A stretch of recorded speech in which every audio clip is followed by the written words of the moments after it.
Earth signs, tignan po natin kung ano ang mensahe sa iyo ngayong araw. Keep in mind po na ito ay general reading lamang, so hindi po lahat ay makaka-relate, so be open-minded. Sa mga hindi pa po nakasubscribe dito sa ating channel, please subscribe na po kayo and pa-like na din po ng ating video. At sa mga nais naman pong mag-avail ng ating private readings, makikita nyo po yung link sa description box below. Tarot Intentions by Aliana Reyes. We have TikTok. Ayan. So ito, pwedeng naghahabol ng oras yung iba sa inyo, rush na rush kayo, earth signs ngayong araw na ito. Tingnan natin. So pwede po na tingin yung iba sa inyo sa inyong mga orasan, sa inyong relo. Yan, ewan ko, parang it's either kung nasa trabaho kayo, gusto nyo nang umuwi sa trabaho. Kung nasa bahay naman kayo, gusto nyo nang lumabas ng bahay. So, di ba, hindi maintindihan. Yan, tignan po natin. We have serendipity. Ayan po, ito yung struggle ninyo. Parang nahihirapan din kayong mag-focus. And also, ito, parang feeling mo, earth signs, is hindi naman napaka-sad ng reality mo. Pero may mga parang, di ba, good luck. Parang hindi lumalapit sa iyo yung good luck ngayon. Pwedeng yun yung nafe-feel po ng iba sa inyo. Parang ano ba, wala na ba akong swerte sa mundo? Pero kasi 'di ba sinasabi nga nila walang swerte, walang malas. Iniisip mo lang daw 'yan. Or sige, may swerte pero walang malas. Ayan, baka yung iba kasi sa inyo yun yung iniisip po ninyo na feeling ninyo yung mga bagay na pinaplano ninyo hindi talaga umaayon sa mga gusto ninyong mangyari. Minsan naman talaga ganun, 'di ba? Minsan nga may mga bagay na kahit hindi naman natin plinano pero nandiyan. Nakukuha natin at mas maganda pa yung kinakalabasan. We also have between worlds. Ayan, meron dito pwede na parang lumayo yung loob sa'yo. Earth signs kasi di mo nabigyan ng time. Ayan po. Meron din dito pwede na ewan ko, parang meron ka ditong kakilala earth signs na biglang angat sa life tapos parang nakalimutan ka na. Biglang parang hindi ka na niya kilala. Baka magkita kayo ngayong araw, tapos ma-experience mo yan. So, tignan pa po natin ano pa ang mensahe para sa'yo. Spirit guide, tignan natin. Ano ba yung gustong sabihin sa'yo ng taong ito? Spirit guide, ano ang gustong sabihin ng taong ito kay earth signs? Taurus, Virgo, Capricorn. Check natin. Ano yung gusto niya sabihin sa'yo? I feel you even though we are apart. Okay, so pwedeng may nakakamiss sa'yo dito. Okay, for some of you, ito po ay ka-LDR ninyo. Ayun pala, pwede ngang naghahabol ng oras yung iba sa inyo. Parang gustong-gusto nyo na siyang makasama. Parang feeling ninyo, parang bakit ganon? Diba nagplano na kayo na magkikita, pero laging may hadlang. Pero parang laging delay yung nangyayari dito pagdating sa relationship. So tignan po natin ano pa ang mensahe. Spirit guide, ano po ang mensahe natin for earth signs? Pasensya na po kayo kung may maririnig kayong tahol ng aso. Ayan, parang usual na ata yan. Parang lagi na lang yan sa ating vlog. So, pasensya na po. Tingnan natin. Okay, we have 9 of Cups. Ayan, mukhang matagal na kayo dito sa trabaho nyo. Meron po ba dito malapit ng mag-retired? Pero hindi eh. Mukhang may offer pa sa inyo. Okay, so pwedeng may hinihintay kayo dito na big offer. Earth signs. Yung iba po sa inyo, pwedeng ina-expect mo to. Pero, masaya ka naman sa kung nasaan ka ngayon. So, parang ano lang, para bang pag na-receive mo yung yung offer na to, mas lalo kang magiging proud sa sarili mo. Na para bang ito yung some of you parang ito yung magsasabi na yes, magaling ka talaga sa trabaho, earth signs. Ayan po, kaya parang hinihintay nyo yung offer na to. Pero marami po sa inyo, ayan na, kasundo ninyo yung mga katrabaho ninyo, may malaking offer sa iyo dito, tas may napatunayan ka na talaga sa work. Knight of Cups, ayan nga po, may offer talaga sa'yo dito. Pwedeng yan na lang hinihintay ninyo. Meron naman po dito, pwedeng baka nag-vacation kayo. So parang ang hinihintay nyo na lang dito, schedule ninyo, yung ticket ninyo, yung visa po ninyo. Yan. So yung kontrata, we have justice pagdating sa negosyo.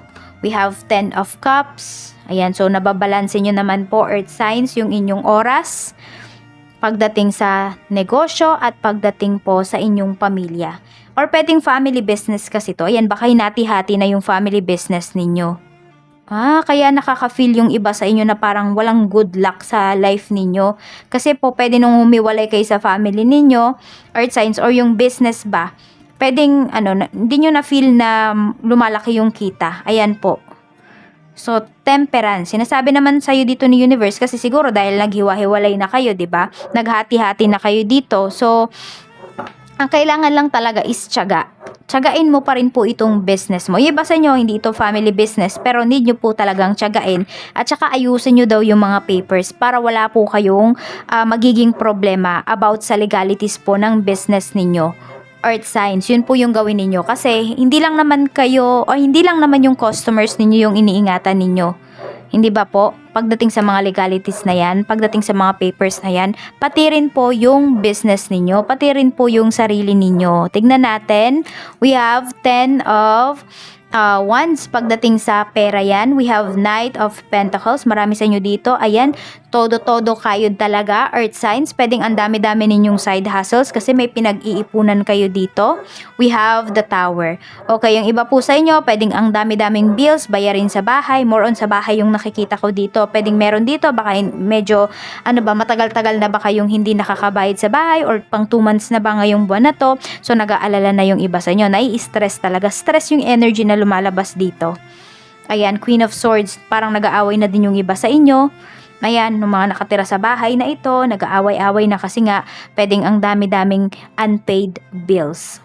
Tignan po natin, Spirit Guide, pagdating po sa love life. Kamusta po ang love life po ni Earth Signs? Kamusta ang love life ni Earth Signs? We have 10 of Pentacles. Meron naman dito is very stable yung relationship. Tignan po natin ano pa. Pasensya na po, ayan, tumatahol yung aso. Kung naririnig man po ninyo, pasensya na po. We have coffee cup. Okay, so may time para mag-usap. Pwedeng may mga pagpaplano kayo dito ng asawa mo, pagpaplano kayo ng person mo, earth signs ngayong araw na ito. So sabi nga dito, meeting and conversing, savoring the moment, feeling uplifted friendship. Meron din akong nakikita dito na pwede po na merong irereto sa inyo. Pwedeng kaibigan, pwede rin na family members po ninyo. Ayan, para po sa mga single dyan, mukhang kinukulit na kayo ng mga family members ninyo na mag-jowa na daw kayo. Ayan, mukhang naiinip na sila. Mas naiinip pa sila sa'yo. Mas excited pa sila kesa sa'yo. At meron din kasi ditong meeting with the family. Ayan po, baka meron dito yung mamamanhikan na. Ayan, baka meron din po dito. Ayan. So, ayan, maganda po yung relationship. Hindi lang yung relationship mo with your person, pati po yung relationship mo with his or with her family. Tignan pa po natin ano pa ang mensahe para sa'yo. Spirit Guide, mensahe pa po natin kay Earth Signs, Taurus, Virgo, Capricorn, Sun, Moon, Rising, and Venus. Tignan natin. We have Ascension, no? May pagle-level up na mangyayari dito. Yan. Okay, so ito pala, Earth Signs. Pwedeng yung ibang tao yung nakakapansin nito, na pwedeng nagbago ka. Yan yung napapansin nila. Okay? Kasi din nila nakita yung struggle mo, na bago mo na-achieve yung mga bagay na na-achieve mo. Ayan, di ba sabi ko kanina parang may umaangat dito na parang hindi ka pinapansin? Baka ikaw yon. Ikaw yung nakikita ng mga tao na ganun yung energy. Na hindi ka na namamansin. Totoo ba yun, Earth Signs? Ayan. So, meron tayo ditong ascension. May pag-unlad kasi talaga dito. Kung meron po kayong mga utang, may mga unpaid bills kayo dito, mababayaran nyo po yan. Sabi natin, yung iba sa inyo may delays lang, pero mababayaran nyo pa rin. Tapos, ayan, we have ascension. May pag-uusap talaga dito, may pagle-level up ng relationship. Tignan pa po natin ano pa ang mensahe natin. Spirit Guide, mensahe pa po natin for Earth Signs. Taurus, Virgo, Capricorn, Sun, Moon, Rising, and Venus. Tignan po natin, we have home and we have house. Ayan, di ba sabi ko kanina baka meron dito hindi pa bayad sa bahay? Ayan, pero meron dito, come home to the residence of your soul resonance. Ano ba yung mga gusto ninyong gawin ngayon? Ano ba yung mga goals po ninyo? Hindi ba? Saan ba kayo kumakalma? Sino bang nagpapakalma sa inyo? Pwedeng meron din dito, baka nagpapatayo po kayo ng bahay or yan yung balak ninyo. Bago matapos yung taon, pwedeng maumpisahan na kung ano man yung kaya po ninyong umpisahan. So, di ba sabi nga, ayan o, pataasin nyo naman yung inyong antas ng pamumuhay. Pataasin ninyo yung confidence po ninyo. Di ba? Kasi kaya nyo naman yan, Earth Sign. Siguro nahirapan lang talaga yung karamihan sa inyo. Pero kayang-kaya nyo po yan na i-level up yung life ninyo. So, we have number 24, 3, 18, and 30. Ang lucky color mo po ay green. Ayan, green. For luck po yan, for abundance. Pwede rin yellow kasi yung yellow and green color is money color yan.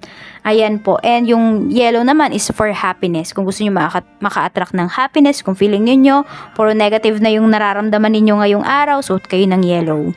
At kung gusto nyo naman na, ayan, pera, maka-attract ng money, suot kayo ng green. So, ayan lang po. At kung gusto nyo ding ma-relax. Maraming salamat and see you again on my next video. Bye-bye po, Earth Signs!